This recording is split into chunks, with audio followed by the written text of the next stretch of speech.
She did not knock the second time.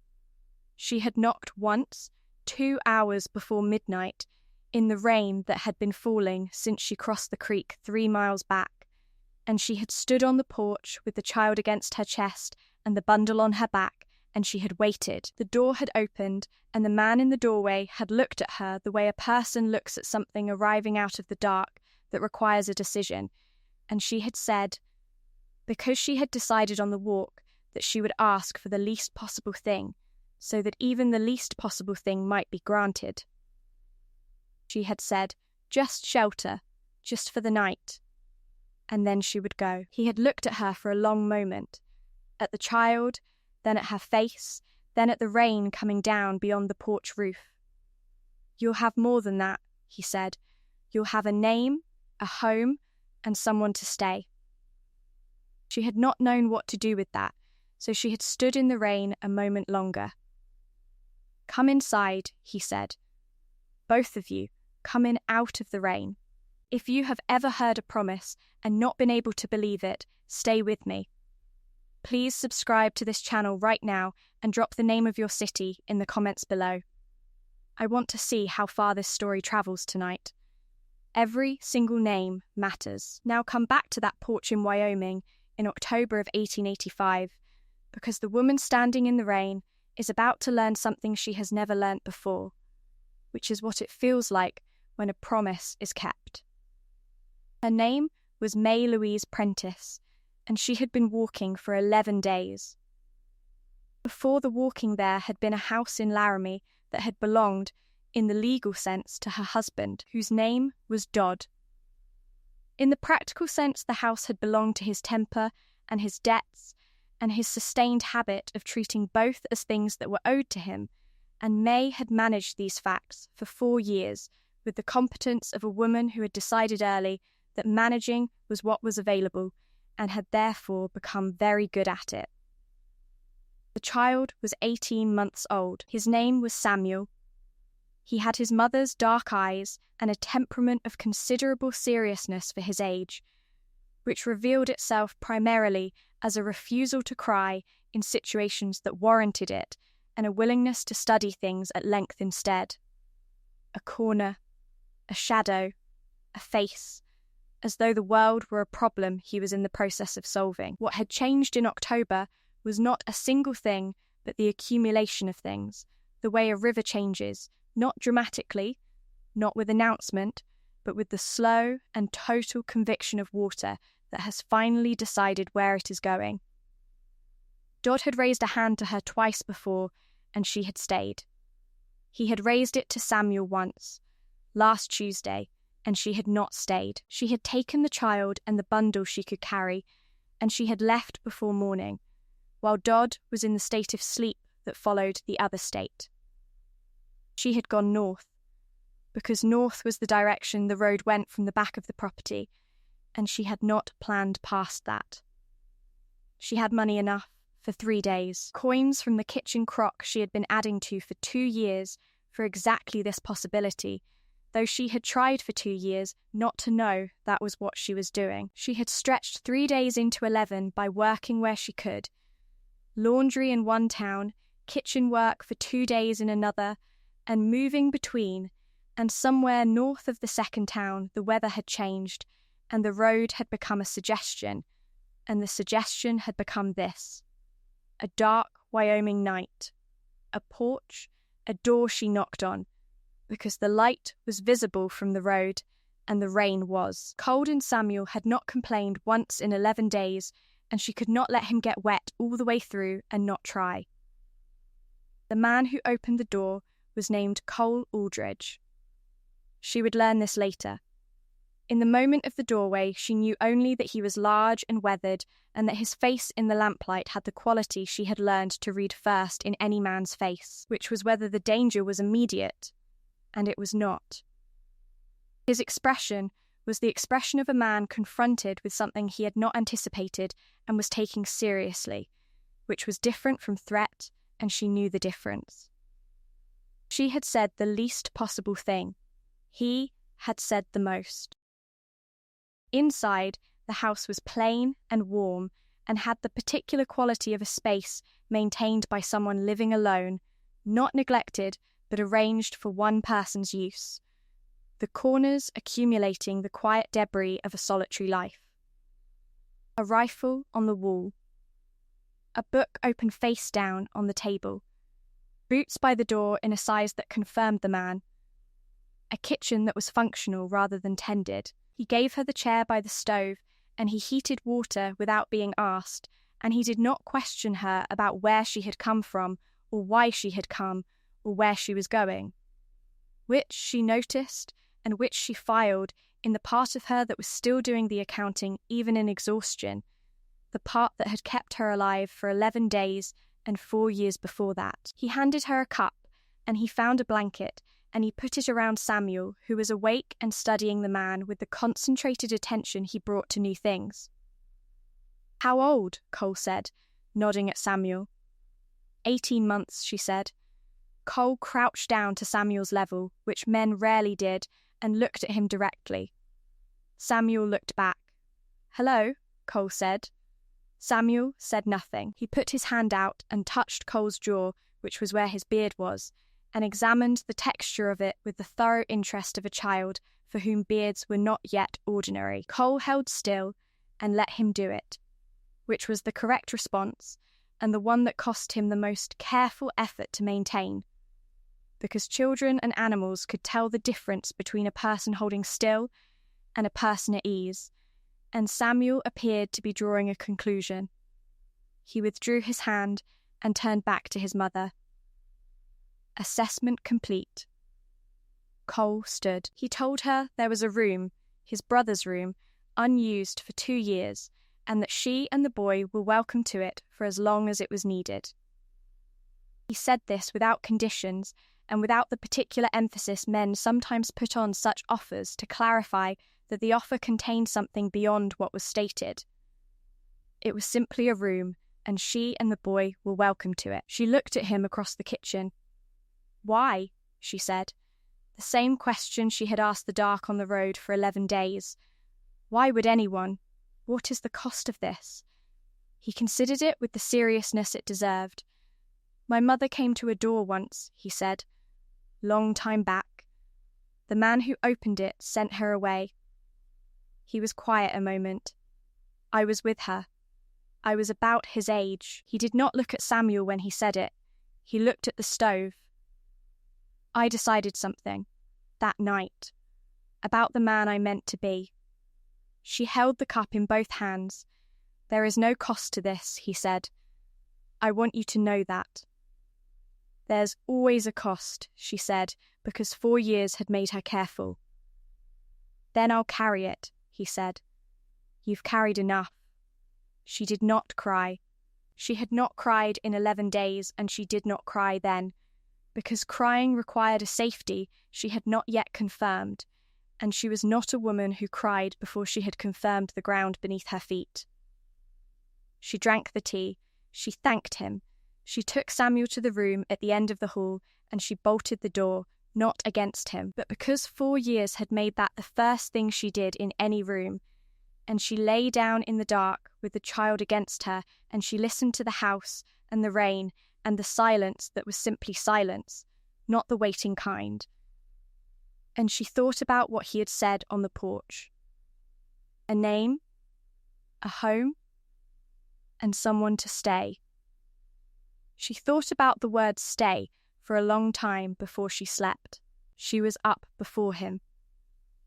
This was habit. She had not slept past 5 in 4 years, because in that house sleeping past 5 invited the mornings she had learned to preempt. She had Samuel up and quiet, and she had found the kitchen and started the stove before she heard Cole's boots on the floor above her, and by the time he came downstairs the fire was going, and she was standing at the larder doing the inventory that the larder of a man living alone generally required. He stopped in the kitchen doorway. "You didn't have to," he said. "I know," she said. "What do you have for biscuits? I see flour and lard. Do you have buttermilk, or will we do with water?" "There's buttermilk," he said, still in the doorway. The Oldgate farm brings it by on Tuesdays. Today's Wednesday, she said. Water, then? Where are your tins? He told her. She made biscuits, the kind she had been making since she was 12, her mother's recipe, in her mother's proportions, without measuring, because she had made them often enough that measuring would have been an affectation. Samuel sat on the kitchen floor with the wooden spoon she had given him, conducting an investigation of the grain in the floorboards, and Cole sat at the table with his coffee and watched the kitchen do something it had not done in some time, which was function. He did not ask her anything over breakfast. She did not offer anything. They ate, and she was aware of the quality of the silence, which was not uncomfortable but was careful on both sides. Two people assessing a new situation with the attention it required. She cleaned the dishes after, and he went out to the cattle, and she put Samuel down for his morning sleep, and she stood in the kitchen and thought about what she was doing. She did not know what she was doing. She knew she could not stay. Dodd would have been looking since the morning she left, because Dodd was a man who thought of her as a possession, and men like Dodd did not stop looking for what they considered theirs. She did not know how long she had. She did not know if Wyoming was far enough. She had $31 left in the bundle, and a child who was 18 months old, and she was 32 years old, and large in the way that had always made the world feel it had something to say to her, and she was tired in a way that was not about the 11 days of walking, but about the 4 years before that, and she was standing in a warm kitchen with biscuits on the board. She would stay one more day. She would assess. She stayed 3 weeks before she stopped assessing. He did not press her. This was the thing she noticed first, and kept noticing, because in 4 years she had forgotten that a person could simply not press. He did not ask where she had come from. He did not ask what she was afraid of. He did not require an accounting of what she was and what she had done, and what entitled her to the warmth of his kitchen and the room at the end of his hall. He worked his cattle, and he came in for meals, and he sat in the evenings with his book, and he talked to Samuel, who had decided after the first morning that Cole was a matter of ongoing interest, and had begun to follow him at a distance of approximately 4 feet wherever the interior of the house permitted. Cole bore this surveillance with the patience of a man who understood that a child's attention was a form of trust being extended, and that the correct response was to be consistently worth it. He did not make a performance of being gentle with Samuel. He was simply gentle with Samuel. In the same way he was gentle with the cattle and with the old dog that lived on the porch, without spectacle, without requiring it to be noticed. She noticed. She noticed everything. 4 years had made her a very precise observer of men, and what she observed about Cole Aldridge was this, that he was the same man at the end of the day that he was at the beginning, which was not something she had been able to say about anyone in a long time. She told him about the sourdough culture on the 4th day. She had it in a jar, in her bundle. She had packed it the way you pack the things that keep you. Almost without thinking, the morning she left Laramie, her mother had pressed it on her when she married, in the insistent way of mothers who understand which things travel, and she had kept it through 4 years of Dodd's house, because tending it was the one daily act that was entirely hers, and therefore entirely safe. She asked Cole if she could keep it on the kitchen shelf, which was the warmest spot, and he said yes before she finished the question. "What's it from?" he said. "My mother's kitchen," she said. "She got it from her mother. We don't know how far back it goes." He looked at the jar for a moment. "Put it on the shelf," he said. She put it on the shelf. She baked from it the following morning, the first proper loaves since Laramie, dark and dense with a crust that cracked along the score marks.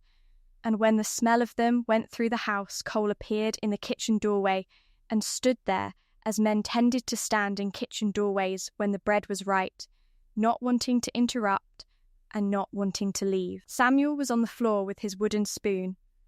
Cole sat down at the table. "My mother made bread like that," he said.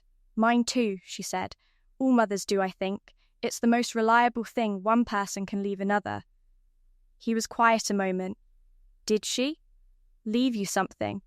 "The culture and the recipe," she said, "and the knowledge that you can pack the important things and go." He looked at her. She had not meant to say that last part. She had not meant to say anything that required a response. Because she was still careful, still assessing, still keeping the accounting that 4 years had made automatic. "I know about that," he said quietly. She looked at him. "My mother left when I was 8, he said. "Not the way you mean. She left because she had to. My father was a man like—" He stopped, adjusted, a man who made leaving necessary. She came to a door asking for shelter, and the man sent her away, and we slept in the barn that night, and she cried in the dark, where she thought I couldn't hear, and in the morning she got up and she started walking." He turned the coffee cup. "She made it. Took me to my grandmother's in Colorado, and she made it. But I was with her at that door. I told you that already." "You did," she said. "What I didn't tell you," he said, "is that I remember every part of that night, and that when you knocked, I was not going to be that man." The fire held. Samuel had given up the spoon and was sitting against Cole's boot, which was where he had been ending up at this hour for the past week, leaning against it without looking up, simply in contact with it. Cole looked down at him, then up at May. "You can stay," he said, "as long as you need, as long as you want." "I meant it on the porch." She thought about the word stay again. She had been thinking about it for 3 weeks. She thought about what it meant in her mother's kitchen, and what it had meant in Dodd's house, and what it might mean here, and those were 3 different things, and only one of them was what she wanted. "I know you meant it," she said. "Then why does it still look like you're waiting to leave?" he said, not unkindly, as a man who observed things and was telling her what he observed. She thought about how to answer that honestly. "Because I have been waiting to leave everywhere I have been for 4 years," she said. "It takes time to stop." He nodded slowly. "Take the time," he said. "I'll be here." Dodd found them in the 3rd week of November. He arrived on a Thursday with the look of a man who had been on the road long enough to be cold and aggrieved about it, and he came to the front of the property and called her name from the gate in the voice he used when he had decided the patience portion of his approach was completed. May was in the kitchen. She heard her name, and she knew the voice and the particular quality in it, and she felt the thing she had felt for 4 years move through her. Not fear exactly, though fear was in it, but the larger and older thing, which was the feeling of being property, of being a thing that could be called and expected to come. She set down what was in her hands. Samuel was on the floor. She picked him up. Cole had been at the barn and had heard the voice and was at the front gate by the time she reached the kitchen window. He was standing between Dodd and the house with the natural authority of a man standing on his own land, which was different from the artificial authority of a man performing it. And Dodd, who was practiced at recognizing the difference between those 2 things, was recalibrating. She watched from the window. She could not hear the words. She watched Dodd's posture, which she had spent 4 years reading and could read from distance, the set of his shoulders, the angle of his hat, the way his hands moved when he was deciding whether a thing was worth the cost. She watched him look past Cole toward the house, and she held Samuel a little tighter, and Samuel put his palm flat against her cheek, which was what he did when he sensed she needed it, and which she had not told him to do, and which he had arrived at himself. She watched Cole say something. Dodd looked at him. Cole said something else. She could not hear it, and she did not need to. She watched Dodd's posture change, not quickly, not all at once, but in the way of a man receiving information about what something is going to cost, and finding the cost exceeds what he brought with him.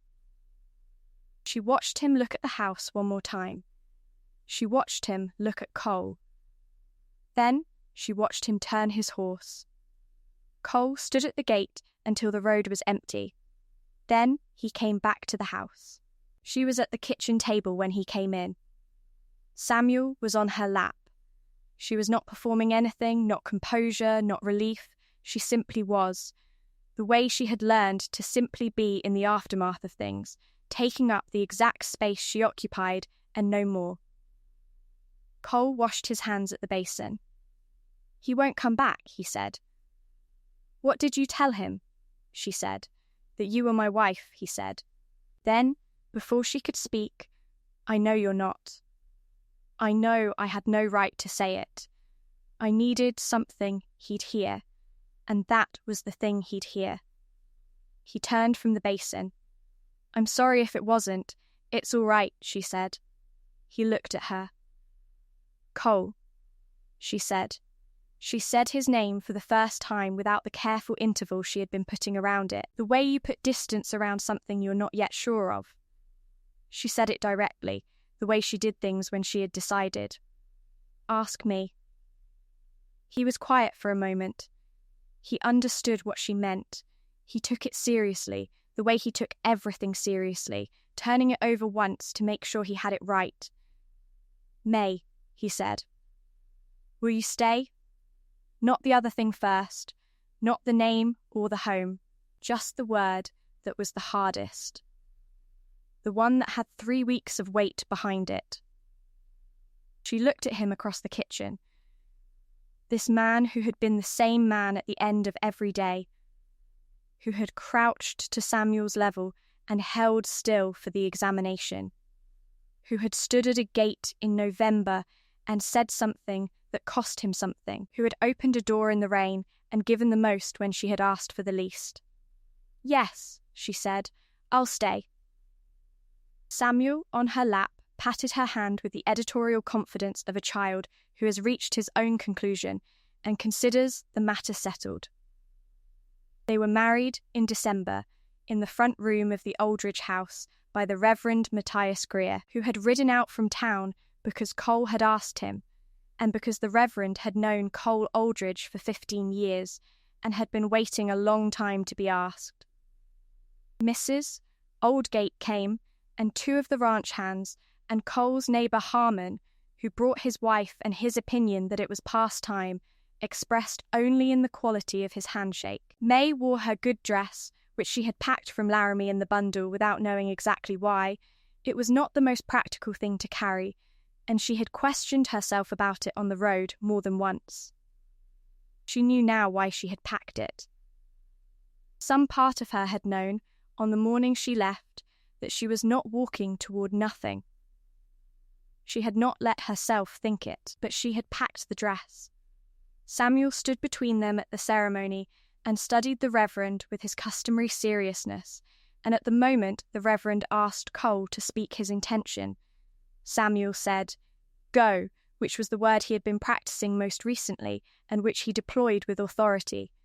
And the room laughed, and Cole laughed, which was a thing May had heard only a few times, and which was always slightly surprising and always welcome, and the Reverend completed the ceremony with the air of a man who had conducted weddings for 20 years and found this one satisfactory. May baked the bread for the wedding supper herself, the sourdough, from the culture on the shelf, her mother's and her grandmother's and however far back before that.